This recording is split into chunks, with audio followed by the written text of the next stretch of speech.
Let me tell you what, the Sunday Scaries yesterday were an actual real thing, and not just for you and me, but for the two teams from last year's NBA Finals. Dallas absolutely demolishing and embarrassing the pathetic Phoenix Suns. They get Golden State in the Western Conference Finals, while in the East, first ballot Hall of Famer Grant Williams leading the Boston three-party to victory over the Bucks, setting up a clash with Miami tomorrow night. Two of the best defenses in the league.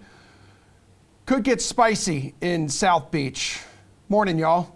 Good to see everybody. Welcome to The Sweat, presented by DraftKings. I'm Emerson Latzia. A lot on tap today. So NHL odds following a wild first round that ended yesterday with a couple Game 7s that went to OT. The PGA Championship tees off this week, and so does our next DFS Millie Maker there. Plus, we're going to cover the bases around Major League Baseball. Let's start with what we witnessed around the association yesterday. DraftKings contributor Shirag Hira, Nick Fryer. Good morning to you two gentlemen. Nick, remember when everyone thought the Suns were unstoppable? What Yes. frauds, including Chris Paul, who just blew the fifth 2-0 series lead of his career, dude, an NBA record. What were you thinking watching this unfold last night? Well, first, I was right in saying that the Warriors are the superior team to the Suns. I know they're not going to play each other yet, but I've been saying that the Suns are not going to be the team that makes it to the NBA Finals from the Western Conference. Also, I've been wondering, how did the NBA Coach of the Year get in a situation like this? And also, how, again, was Ime Udoka fourth in the voting for that? Is an absolute joke. You saw his team turn it around in their series, and then the Suns folded. I mean, I know Booker had the hamstring thing. I think that was huge for them. But Chris Paul, man, you mentioned Emerson, looked every bit of 37 throughout this series. Absolutely embarrassing for him. All right, so it's interesting you say that, Nick, because Chris Paul, yes, he turned 37 years old on the night of Game 3 in this series. So prior to his birthday, listen to this, he was averaging 22 points, 10 assists, under 2 turnovers per game in the playoffs. But since then, Shirag, he fell down to 9 points, 6 assists, nearly 4 turnovers. The dude turned into a pumpkin at midnight. Was the version of Paul, Shirag, that we'd seen over the past few seasons like something of an anomaly now? Was that the real one?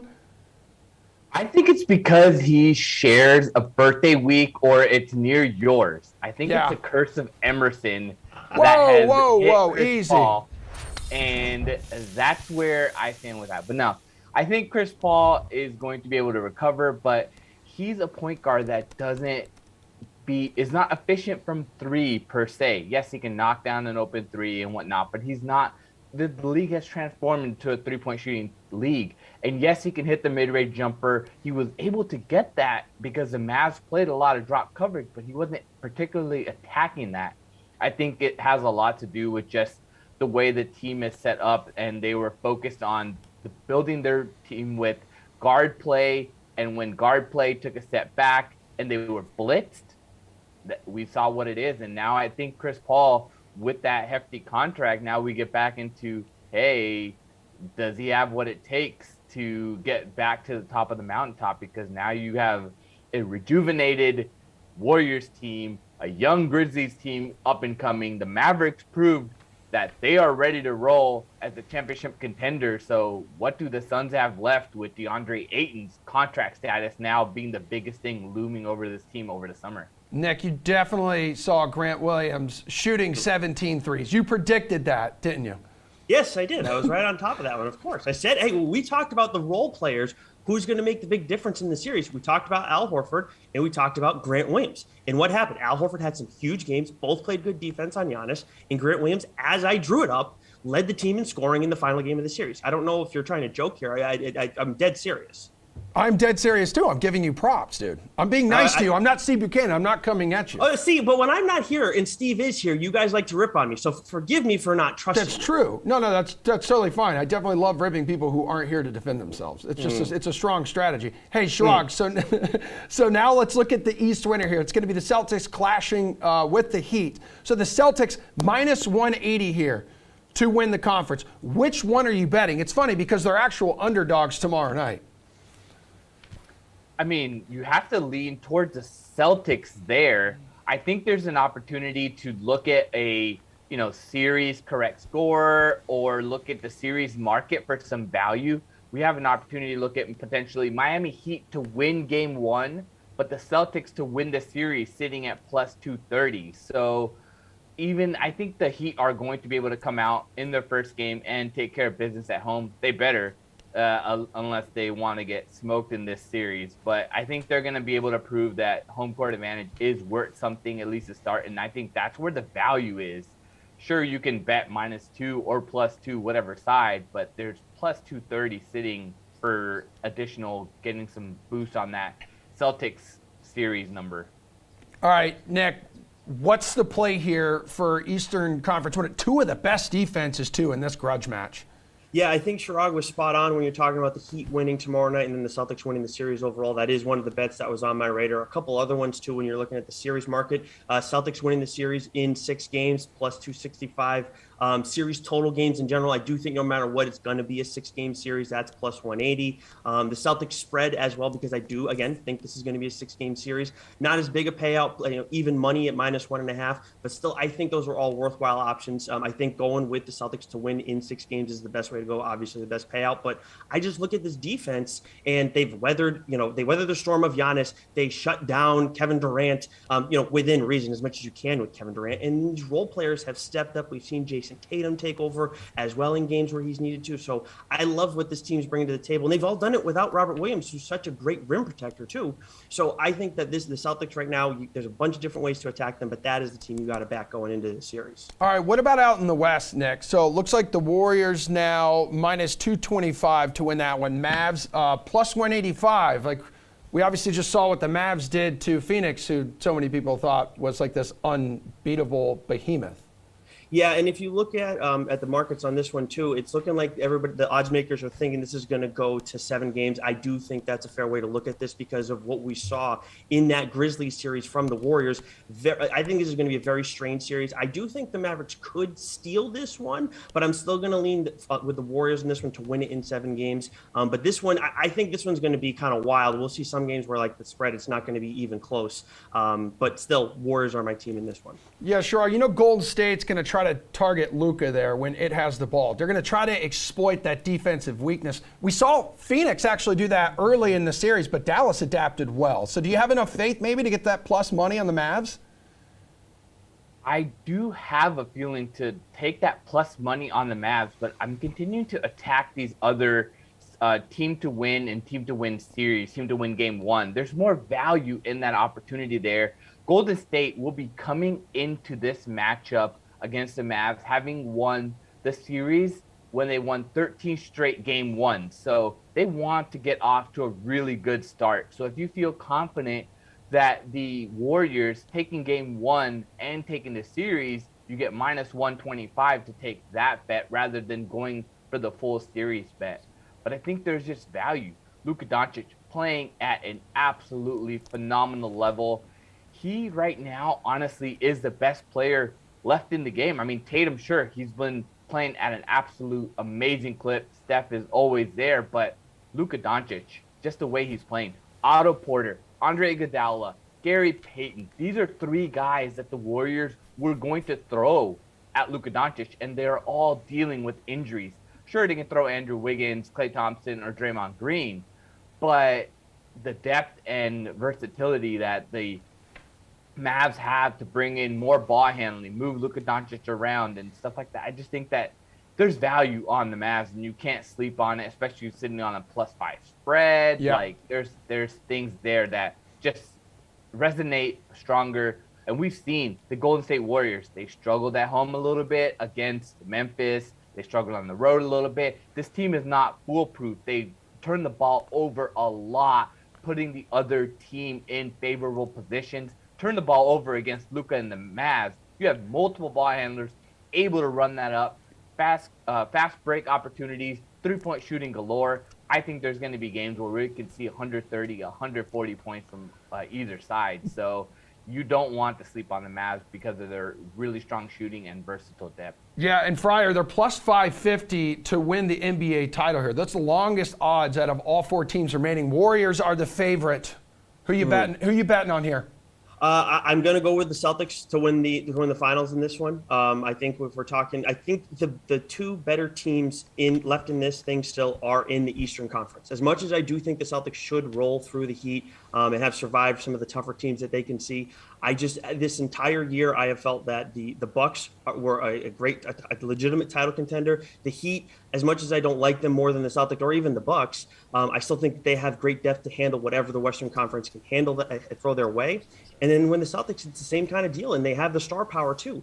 And with the Warriors, look, I understand them being the favorites. That is a team I've been on all year. That's why I have no doubt about them still winning the Western Conference Finals. So I'm not going to back off on that now. At the same time, the Celtics have, they're the second place team in the East, but they were terrible for the first half of the year. So I think you got to go with one of the teams in the Eastern Conference. The Celtics, though, end up being my pick. The Boston boy betting on Banner 18. Shocker right there, dude. Hey, Chirag, who you betting on? Who you betting on to win the NBA title? This really hurts being a Lakers fan. Oh. This really hurts. Say it. Yep. I have to. I mean, I'm in Boston now. But, yes, the best bet is the Mavericks to win the championship. But the easiest setup bet, the one that probably has the highest likelihood of happening is the Celtics. The value is on the Mavs. You have one ankle tweak from Steph. You can have anything happen. There is still many games to be played. Anything is in the range of outcomes. The best bet is the Mavs. The most secure bet is the Celtics. Yep. Right on, dude. All right, well, Fryer, I need you to hang out right now. Chirag, you are free to go because we have an 11-game Major League Baseball slate tonight, Fryer. Let's bring in Eric Halterman of RotoWire. Guys, what a weekend around the majors here. You had the Reds tossing a no-hitter against Pittsburgh and still losing. And then 42-year-old Albert Pujols becomes the newest two-way star and immediately gives up 2 home runs in his pitching debut. That was a blowout victory for the Cardinals, whatever. As for tonight, though, guys, let's talk some DFS and sportsbook. Let's cover the bases here. First base, a high-priced player in DFS that you are rostering, Nick. I just want to say Albert Pujols getting a pitch on the mound, awesome, but it's a sin that we didn't get to see Ichiro ever do that. They obviously came up at the same time. Would have loved to see him, take that on. But when we're talking about DFS high-priced players, Rafael Devers is a guy that jumps out to me. I know that there's going to be a lot of options with Coors Field tonight with the Giants and the Rockies, and I will be talking about that. But Rafael Devers right now, the Red Sox finally hitting his team, but Devers has been mashing for a while now. 9 for 50 this month. 19 for 50 this month with 6 doubles, 3 home runs. He makes a ton of hard contact against right-handed pitching. That's led to that 260 ISO he has. I know he's got a 305 BABIP, so he's not getting quite as lucky as like a JD Martinez or Xander Bogaerts right now, but he's obviously not getting very unlucky either. And he has a pretty good track record against Odorizzi. Hasn't seen him a ton with 10 at-bats throughout his career against him, 11 plate appearances, but 5 for 10 with 3 doubles and a home run. So I like that track record he has there and what he's been doing against righties and just overall. So Devers is my guy at 5.7K going up against the Astros. Eric, who do you not mind spending a little extra cash on tonight? Devers is actually my top guy as well. Love the matchup against Jake Odorizzi. I'll throw out a couple other names just to get some variety there. Pete Alonso, if that game goes forward in New York, looks like there's a risk of rain, but at 5,100 with the way he's been hitting the ball this season, more or less exactly what I expected coming into the year. He's got a career-high 270 batting average to go along with 8 homers already. Again, you'll have to check the weather late there. I also like Jorge Polanco at 4,500 in the middle infield. Only hitting 240, but his expected batting average of 293 to go along with decent power numbers and a pretty good matchup here against Zach Loeb, a rookie who doesn't have a ton on his resume. Those are 2 other guys I'd look to alongside Devers, who I think is the main cornerstone I'd like to build around here. All right, let's get to second base. I need a value play now in DFS, Eric. Yeah, I like Ramon Laureano at just 3,000. He's only played 10 games this season. He missed the start of the year while serving the end of a PED suspension. He hasn't been great in those 10 games, hitting 176. But there's some signs that he's more or less fine. 3 hits and a steal in his last 3 games. He's also seen the ball well over those 10 games, 6 strikeouts against 5 walks. And I think if he was hitting the ball like Ramon Laureano normally does, he would cost a lot more than 3,000. Last year, 246 average wasn't anything special, but in just over half a season, 88 games, 14 homers, and 12 steals. So he's a very solid all-around player, not a 3,000 type, especially against Chris Archer, who's got a 4.43 ERA, and that's even better than what most of the ERA estimators have him as. FIP, he's all the way up at 6.24. Below average strikeout rate, far too many walks at 12%, and getting the ball on the ground less than 35% of the time. So pretty friendly matchup if you can find many A's worth rostering, which I don't think you can, but Laureano at his price tag, I think is definitely one of them. All right, save us some cash here, Fryer. Yeah, so I mentioned the Giants-Rockies game, and for the Rockies side of this, you got Antonio Senzatella going, which you would think, okay, let's stack some lefties against him. I think you can actually get a little bit of mix, and when you're talking about values too, you're looking at Austin Slater at 3.4K on the right-handed side, and then not that Luis Gonzalez, but the other Luis Gonzalez at 2.6K from the left side. When you look at Senzatella, right-handed hitters have a 50% hard contact rate against him this season. Lefties don't have as good of peripheral numbers, but they do have a 408 WOBA against them, 914 OPS. And you got these two guys, Slater and Gonzalez. They have the highest WOBAs on the Giants lineup against right-handed pitching. And I know Senzatella has done well at Coors Field to start the year at 2.37 ERA, but that 4.31 FIP means that there's some correction coming his way. And I think the Giants, when you got some guys that have done well against him, this is a good way to stack against them. All right, Fryer, we continue to cover the bases here. We're at the hot corner. We're at third base. Run line or money line bet that stands out to you on the DK Sportsbook? Yeah, so I mean, I looked at the early slate because obviously we're talking about that main slate from the DFS side, and I do like the Rays in that one run line. But also when we're looking at the main slate, I'm actually going to go with Twins run line as the favorite going up against Oakland. And I know Chris Archer, he's a guy who may be a little bit concerned about. He's had some good outings. He just got roughed up recently and had that shortened out against the Astros because of weather and everything. But I still like the Twins here because Oakland is one of the worst teams against right-handed pitching in all of baseball when you look at that offense. And I know Zach Logan has had some success, but still early. And the Twins are a top 10 offense against left-handed pitching as well. So I'm going to go and back that offense in this one and trust that Chris Archer is going to at least give us a decent outing going up against the A's. All right, what do you got here, Eric? I'm going to pick a bigger favorite than I normally do, but the Marlins at minus 180 over the Nationals might not be favored enough here. Sandy Alcantara going for the Marlins. 2.74 ERA this season is actually a good deal better than his ERA estimators. His strikeout and walk rates have trended in the wrong direction. But he's still getting plenty of ground balls, and it's still not that large of a sample of not all that disappointing of a performance. So I'm still viewing him as more or less the guy we thought coming into the year when he was coming off a season where he had a 3.19 ERA, better than average peripherals across the board in terms of strikeout, walk rate, and ground ball rate. And he allowed just one run on 2 hits to Arizona in his last start. So I think he's fine. I'm perfectly happy backing him as the ace we thought he was. Aaron Sanchez on the other side, not an ace, 7.58 ERA. I don't know how much more I need to say next to that, but the underlying numbers aren't good either. Mostly his strikeout rate is terribly low, 12.2%. He's got a 5.18 ERA since the start of the 2017 season. There's not a lot left here. I could easily see this being minus 200 for the Marlins, and it still would look fine.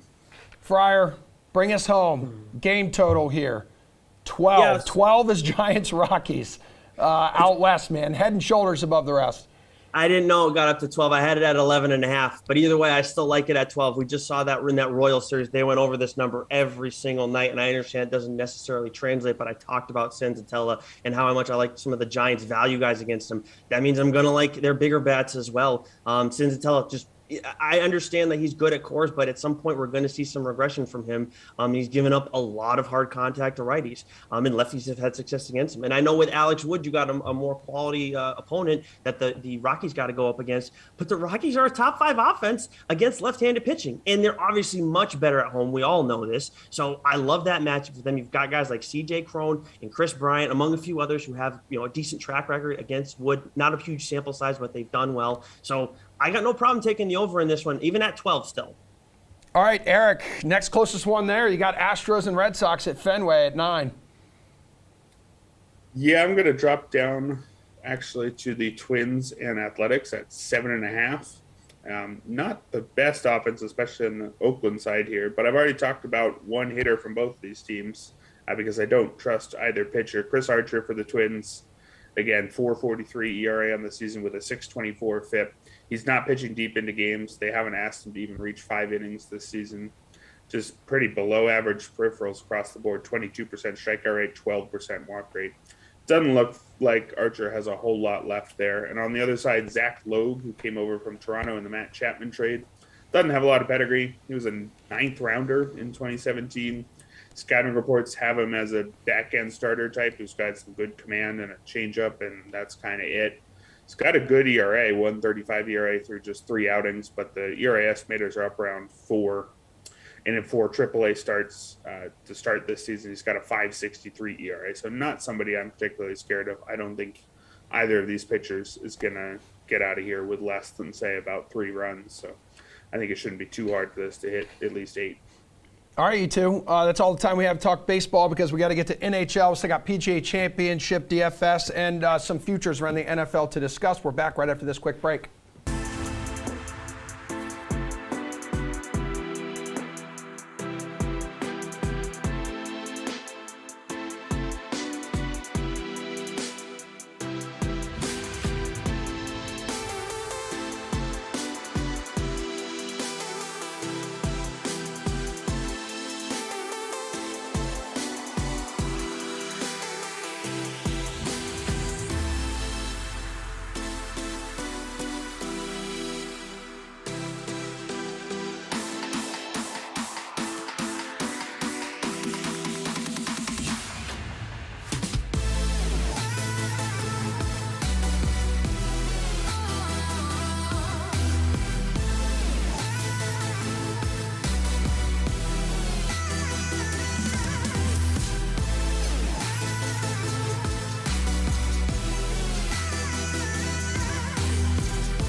Listen, I'm about to say something so controversial yet so brave. NHL Game 7s are greater and better than NBA Game 7s. A pair of them on the ice last night, going to overtime, wrapping up a glorious first round. I know you agree with that, Jeff Ulrich. The Flames over the Stars. I see you there as well, AJ Schultz. Rangers taking down your Penguins. Woo! How was New York able to rally and knock off Pittsburgh? AJ, go ahead. Well, I mean, let's start with the obvious. The Penguins were up 2-0 in a Game 5 when Sidney Crosby got jacked in the face. So, you know, that's obviously part of it. But they had leads in Game 6, and this Rangers team just has a ton of tenacity. I really like their young line of Cheeto, Lafreniere, and Capo Caco. They did a great job. Even if the points aren't necessarily on the board there, they have a ton of talent. They're not an untalented team. I actually picked the Rangers before the series even started. So I just think they've got great goaltending right now, despite Shesterkin getting the hook twice, and they've found something with those younger guys. Shouldn't be a huge surprise there. And then production from the stars. You know, Kreider, Panarin finally gets off the schneid when they need him the most. So hard to argue with what they bring to the table. They are not going to be a walkover team for anybody that plays them the rest of the postseason. AJ, I have producer Slate's in my ear, a Bruins fan, calling Sidney Crosby the NHL's Chris Paul. Yikes, that hurts. But AJ, you showed... It would hurt if I knew what that meant. I mean, I know who Chris Paul is, but yeah, I don't really have any... Just, I guess... someone when their back's against the wall just can't really seem to get it done. Although we've seen him win a title before. Chris Paul, I mean, Chris Paul, Sidney Crosby does have a couple Stanley Cups. It's just, listen, it's just Slate's trying to Jeff's push your favorite buttons. golden goal, of course. I'll say this. Down here south of the border, but... AJ, you showed up at least because Paul didn't. He didn't even reply to any of Slate's emails to come on this show this morning. I don't know. Someone check in on him, please. But, Jeff, you can't even be shocked anymore that Paul's Toronto chokes in Game 7. Like, it's in their blood, dude.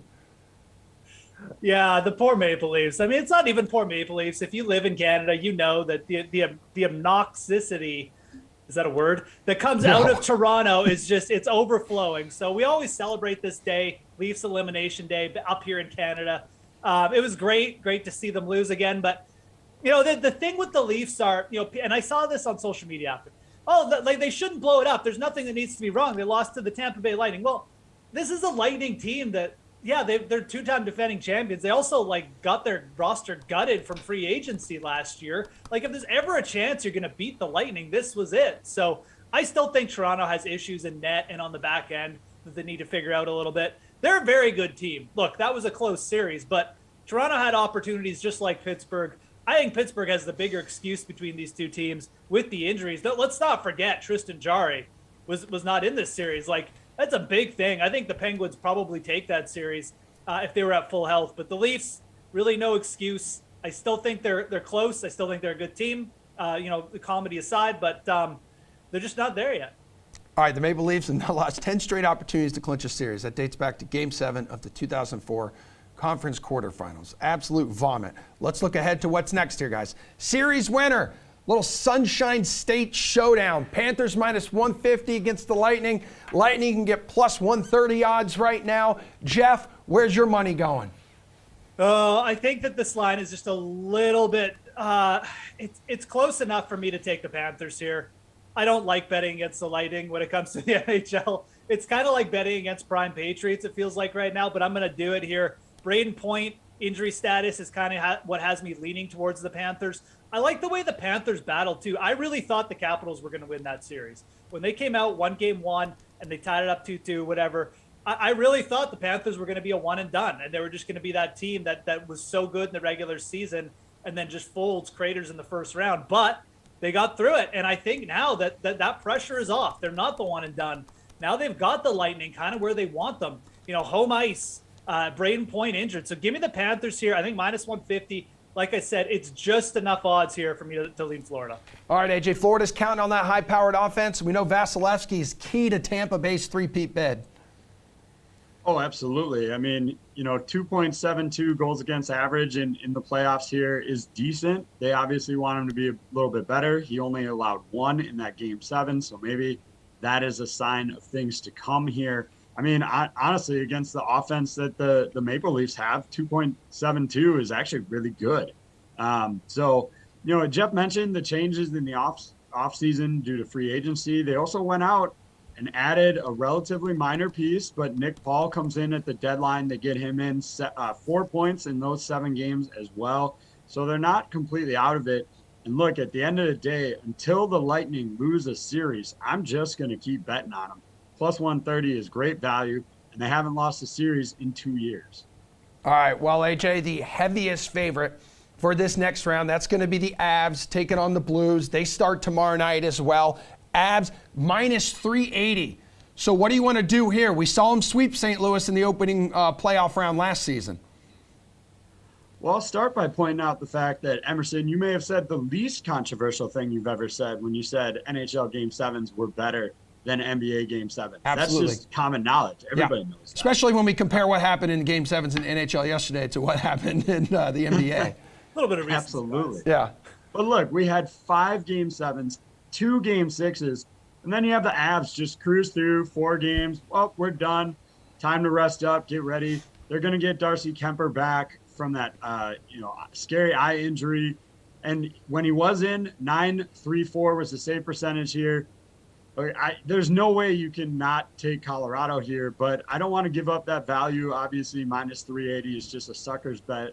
I'll take the Avs winning the series 4-1 at plus 275. That's 2 wins at home, easy enough. Steal 1 on the road, come back and clinch it in Game 5. I think absolutely makes sense for the Avs to continue to cruise through the Western Conference. Jeff, oddsmakers siding strongly with Colorado, but they haven't played in a week, so it's one of those questions like rusty or rested.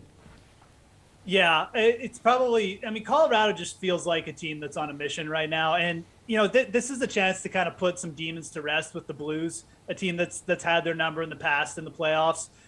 I'm like, you look at this number for St. Louis. St. Louis is a good team. I really think if you're betting this series straight up, you should probably be just sprinkling that number. That number is just too big. I get that Colorado is amazing, but St. Louis, we just saw them dispatch a team in Minnesota, who had one of the best home records in the league. Everyone was kind of high on them. And they beat them in 6 games. Like, it really wasn't even that close a series. The St. Louis Blues offense is legit. Now, I think if you are, there's 2 ways you look at the series. You either just bet the Blues straight up, or you do what AJ just mentioned. You take Colorado to win this in 5 games, because there's no value in betting Colorado any other way, really, in my opinion.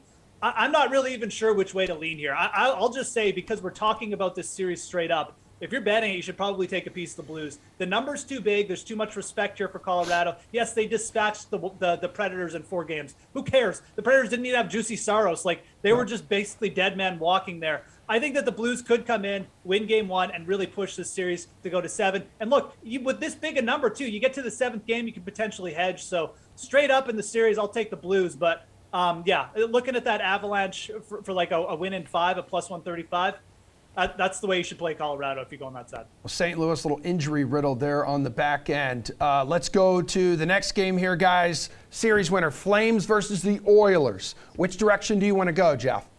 Yeah, well, I mean, there's no way I'm ever betting the Calgary Flames. So, yeah, look, I mean, it was kind of sad to see Dallas not be able to get it through. My Oilers dream fan parlay, of seeing the Leafs and Flames lose and the Oilers win didn't quite come through. But, Dallas has weakened Calgary here. They've taken them to 7 games. They've pushed them a little. And here's the thing about Calgary.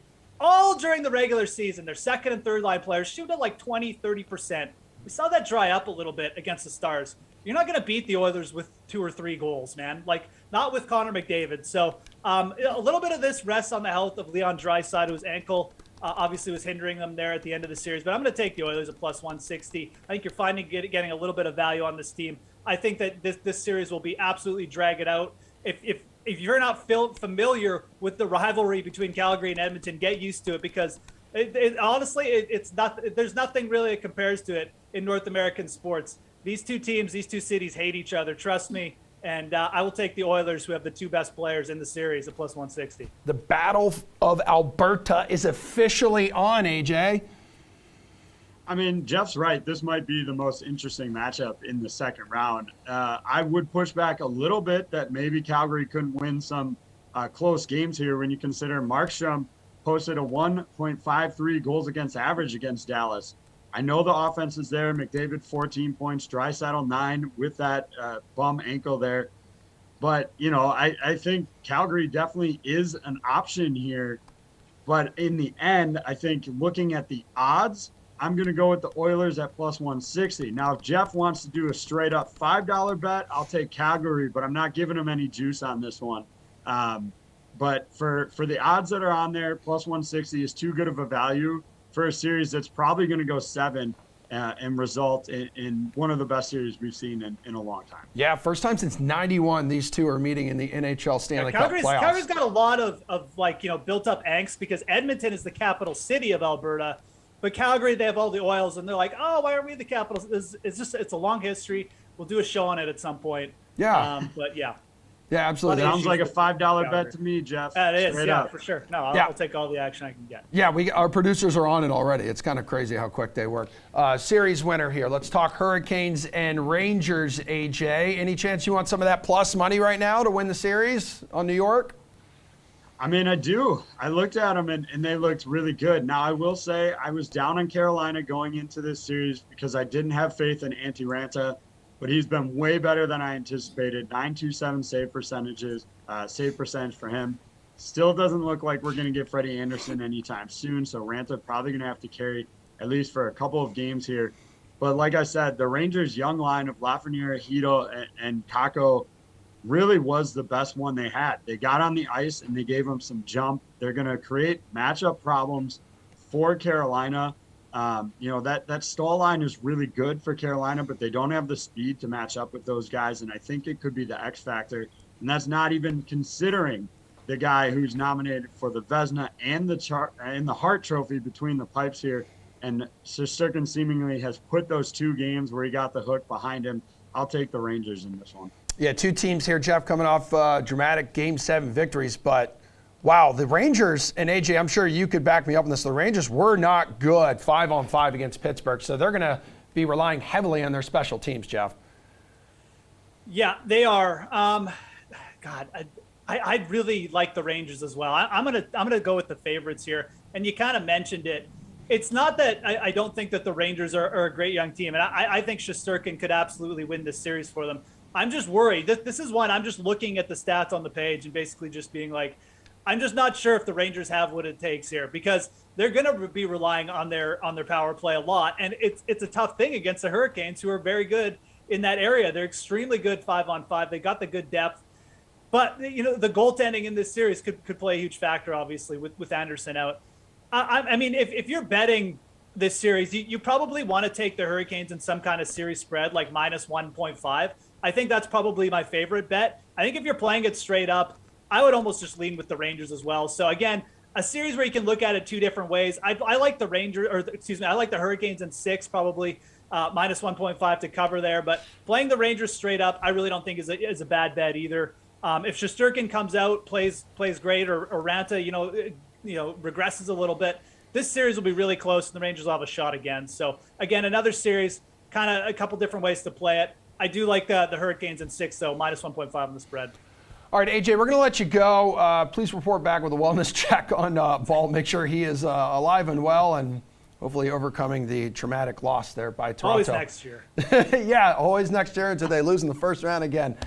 Jeff, hang out. Let's bring in DK Nation's Colin Sherwin, too, because PGA Championship here, guys. It is PGA Championship week, the second major of the year. It heads to Southern Hills.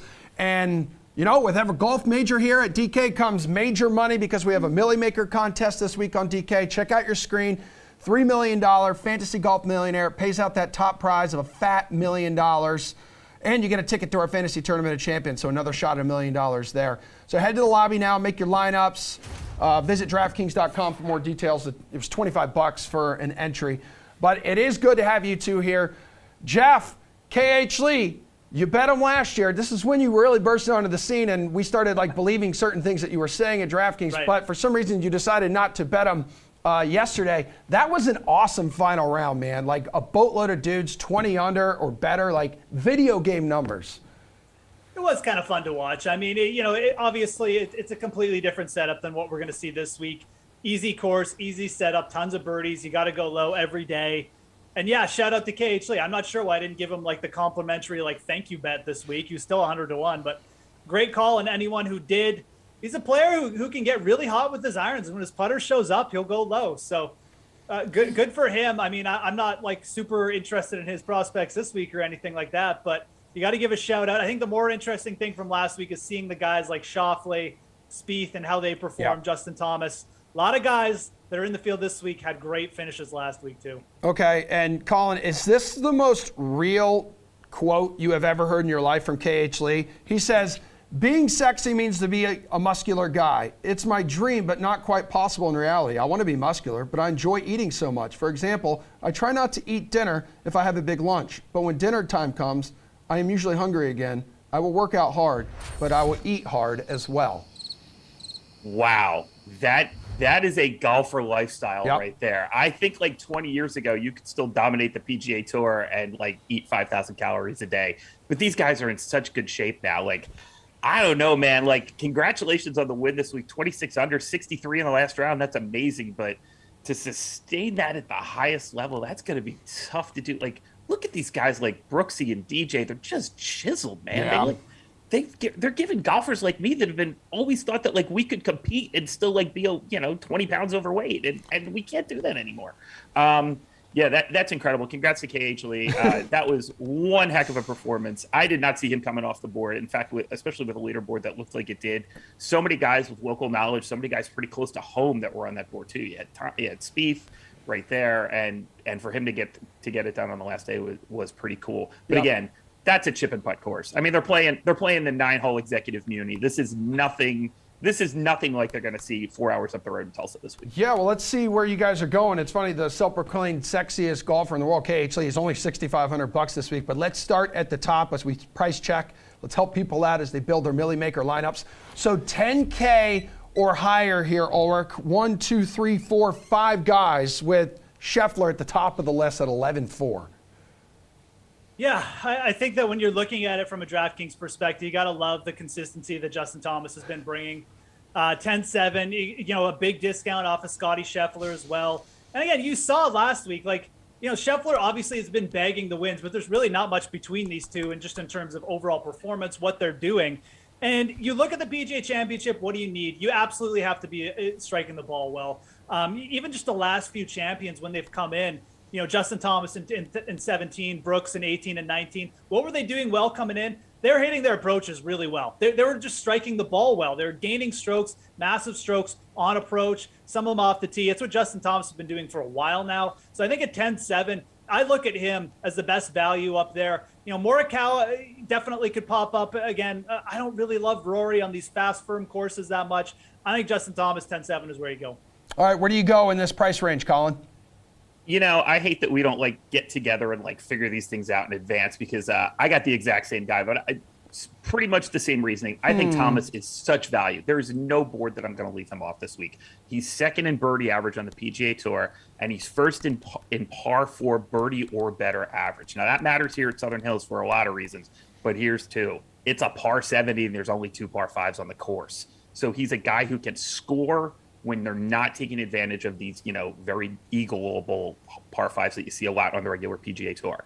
He plays well on tough courses. This is his kind of track. He's won this tournament before. He's in form. Justin Thomas, I think, is the lock guy that you have to go to on the board. Scheffler, you know what? That Masters hangover is real, and to peak your career at the right time, to do it, to finally get it done, it's going to be really, really hard to back that up. So of the 5 guys on the board over 10K, I am definitely on Justin Thomas, and I like it a lot. Have you not learned anything watching Scheffler play the past 6 tournaments? You can't count this dude out. You can't sleep on this dude. He's going to make you look like an idiot.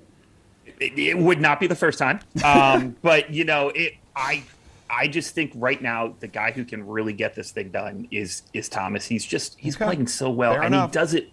This is his kind of course. This is his kind of track. This is his setup. I think this is his tournament to win. All right, Ulrich, you mentioned some big names earlier who had played this past weekend. You're keeping an eye on this week, and I see some of them in the 9K range.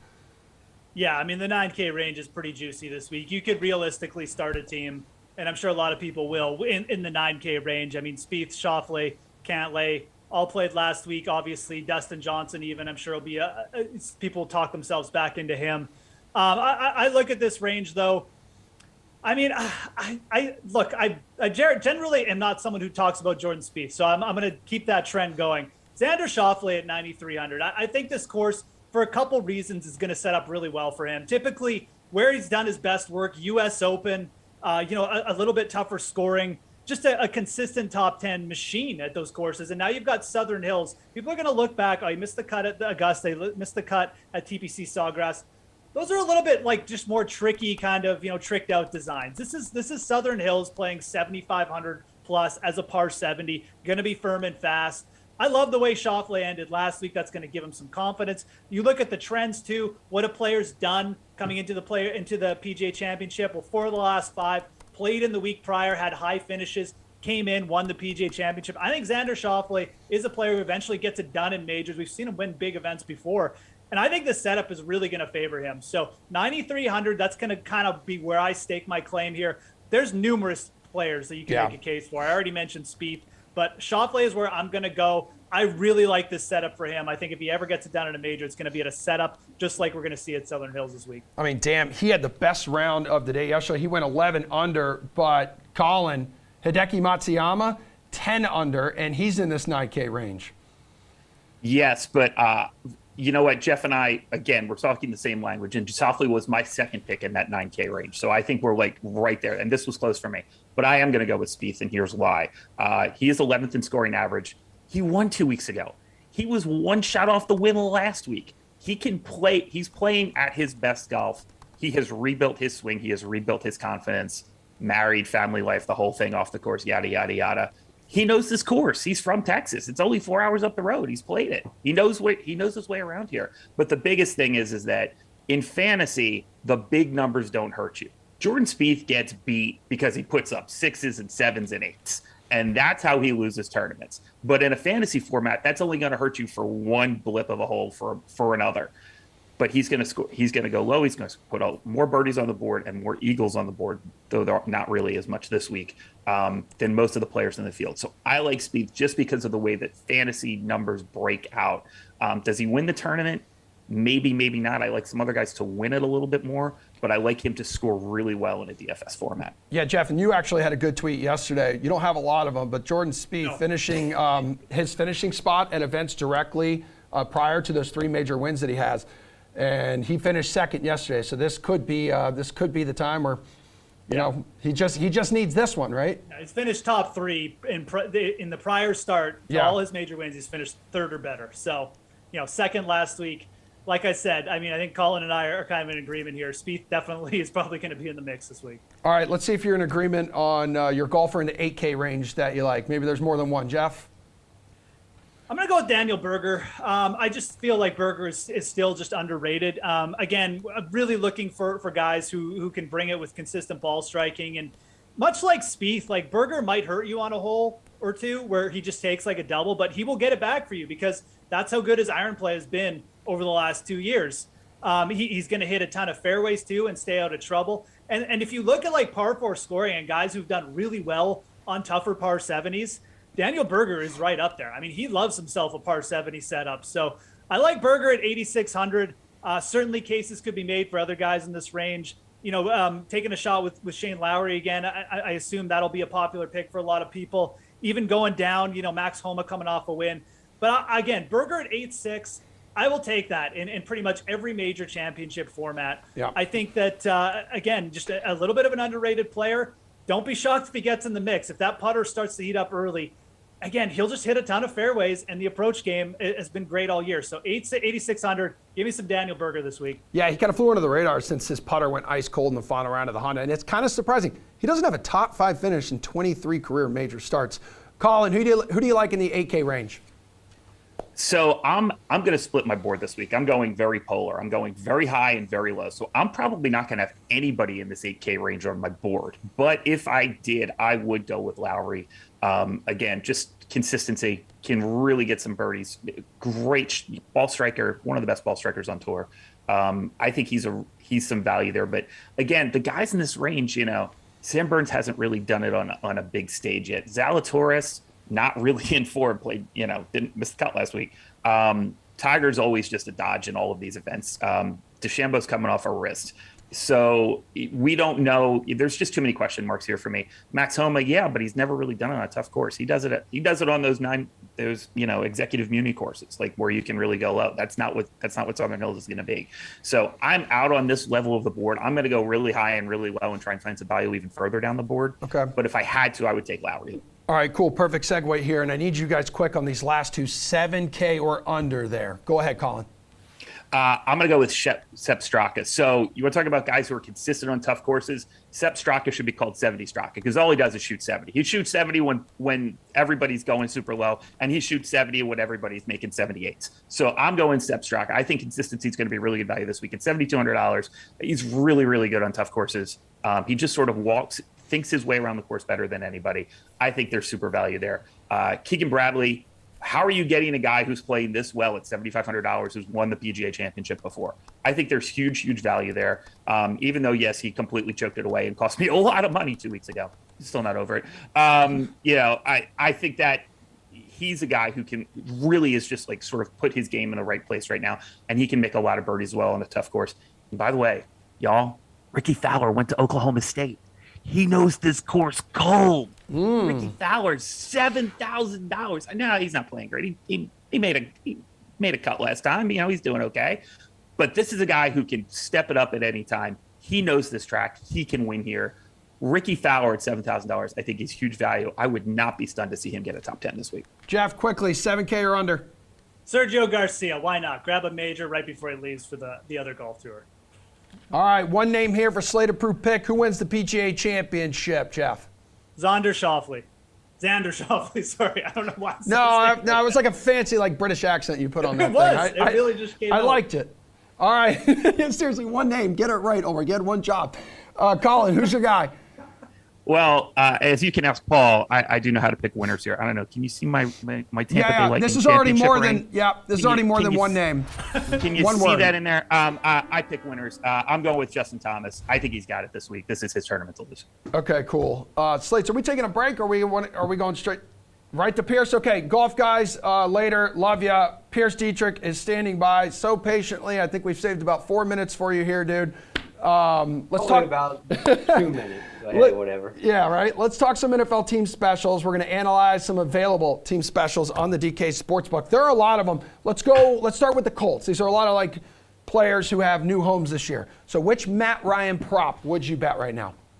Let's go Matt Ryan over his touchdown total of 25.5. He only had 20 touchdowns last season, but he's on a noticeably better team this year. Yes, they run the ball more, but that opens up the passing lanes. Also, Jonathan Taylor catches passes out of the backfield. And the early signs out of minicamp is that Alec Pierce, their second round pick, is looking pretty good. So I think he'll go over his passing total. All right, dude. Now we're going to the Raiders. You know we're talking Devontae Adams. Is there a best bet here in his prop department? Let's go over his 1250.5 receiving yards. He always hit this number in Green Bay. Yeah, this is not Green Bay anymore. It's not Aaron Rodgers, but Derek Carr is probably going to throw the ball more to him than Rodgers did. Rodgers would check down. Rodgers would progress through his reads and spread the ball out. Carr is going to focus mainly on Adams. Who's he going to throw the ball to? Edwards? Is he going to go to the 2-yard pass to Hunter Renfrow? He's going to feed the ball to him. Also, Green Bay ran the ball a lot. Yeah, Las Vegas ran the ball because they had to. We're going to see Adams get a lot of volume. I'll go with the over on receiving yards. All right, Tyreek Hill has a new home. He's with the Dolphins now. Talk to me about a prop you like. Let's go under his 8.5 touchdowns. I don't trust this team. I don't trust Tua. I don't trust the line. I don't trust the new head coach. Also, Tyreek doesn't really have complementary pieces around him. You look at Waddle, that's a competitive piece. That's going to take away from Hill. Hill was the star. He was highlighted in the offense before. It was a well-tuned machine. It was a great offense. They still could be explosive, but I'm not betting on the Dolphins playing well this year. Another wide receiver with the new team. We got A.J. Brown to the Eagles. Which Brown prop would you bet? Let's go under his 1,000 receiving yards. Philadelphia's quarterback, Jalen Hurts. He's not very good. He might be able to run, but he can't pass very well. Also, this team likes to run the ball. That's a bit of a problem. Also, this is not a video game. You don't just change from one team to another and there's no problem. You know, we have seen some teams transition to different offenses and take off, but we've seen plenty of guys fail in new systems. And even if he does eventually get it, he may struggle early in the season. All right. I didn't think we were going to make it, but let's talk about the Bucs. Will Tom Brady exceed his touchdown or passing yards total? I say exceeds both of these numbers. Woo! He went over these numbers in the past. I know they're big numbers, but it's what they do. The Bucs pass. I think they're going to be better without Antonio Brown. I'm still rooting for them to go get Cole Beasley, but this offense hasn't changed. If anything, it might be more pass heavy. Byron Leftwich didn't leave. He didn't take another head coaching job. He's still the OC there. Fournette is now the main running back. He's more of a pass-catching running back. They also still have Gio Bernard, which is also a pass-catching running back. Rojo is gone. I think they're going to pass a lot more than we've ever seen before. Pierce, you are a pro's pro. Like, you knew the work that you had to squeeze in. You work your tail off. You said, I did all this research. I'm going to squeeze it in here in about 4 or 5 minutes. And you did just that. I hope Jeff Ulrich was watching and paid attention and realized how to be quick, concise, and also extremely entertaining. We love you, Pierce. Have a great rest of your day. Jeff will be back with Glash, 5 o'clock for the slate. DraftKings YouTube, Twitter, and Twitch pages. He'll talk a lot of PGA Championship stuff, maybe work in some hockey as well. And then we're back here for the Sweat tomorrow morning, 11 o'clock Eastern time.